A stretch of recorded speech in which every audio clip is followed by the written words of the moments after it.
ओम शांति। आज की हमारी कहानी का टाइटल है गरीब कौन। एक बार की बात, एक बार एक परिवार कहीं बाहर से घूम के आ रहा होता है। तो रास्ते में वो लोग कहीं पे भोजन करने के लिए रुकते हैं, दोपहर का भोजन करने के लिए किसी होटल के ऊपर। वो भोजन करके निकलने लगते हैं तो उनके साथ में एक छोटा बच्चा भी होता है, लगभग 1 साल का। वो रोने लगता है। तो वो आखिरी में उस होटल वाले से दूध मांगते हैं बच्चे के लिए।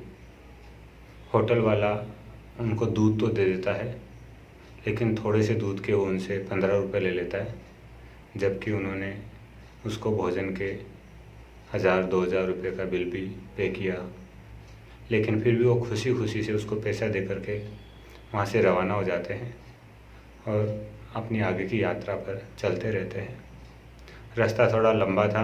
शाम होते होते फिर उनके साथ जो छोटा बच्चा था वो फिर से रोने लगता है।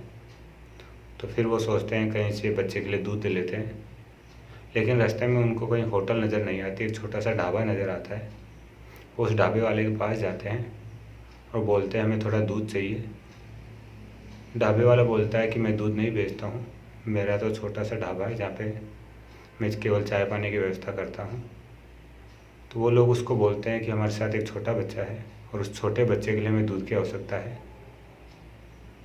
तो ढाबे वाला जैसे छोटे बच्चे के बारे में सुनता है तो उनको दूध दे देता है।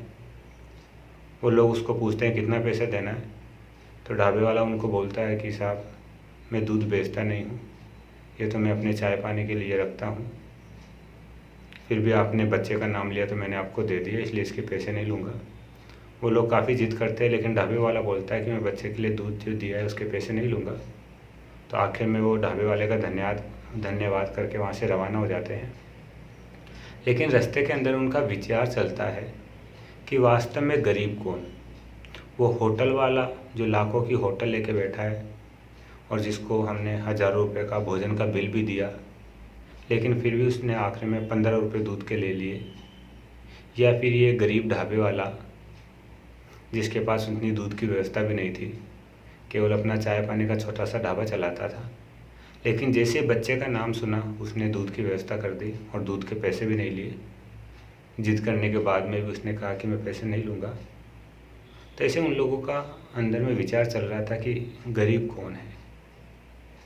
तो वास्तव में उनका जो विचार चल रहा था वो तो ठीक है, लेकिन इस कहानी का सार ये है कि हमें भी अपने आप को देखना है कि हम कौन हैं। हम भी उस होटल वाले की तरह इतने गरीब तो नहीं है कि किसी ज़रूरतमंद की सेवा कर सके या नहीं कर सके। किसी व्यक्ति को हमारी आवश्यकता हो और हम सीधा उसको मना कर दे या कोई ना कोई बहाना बता दे। या उस गरीब ढाबे वाले की तरह हमारा दिल इतना बड़ा है कि कोई भी हमारे पास कभी भी मदद मांगने आए तो हम उसके लिए सदा तैयार रहे। कोई भी श्रेष्ठ कार्य हो, समाज की भलाई का कार्य हो, पुण्य का कार्य हो, उसके लिए हम सदा तत्पर रहे। तो ये हमें देखना है कि वास्तव में हम कौन हैं।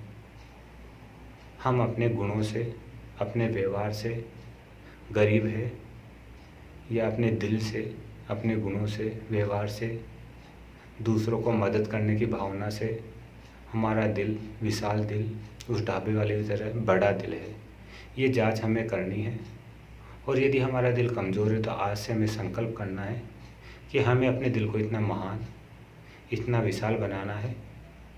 जो भी हमसे कोई मदद मांगे या जहाँ पे भी हमारे सहयोग की आवश्यकता हो, कोई भी शुभ कार्य में, श्रेष्ठ कार्य में, समाज कल्याण के कार्य में, तो उसमें हम अपनी उंगली का माना थोड़ा भी सहयोग अवश्य करें।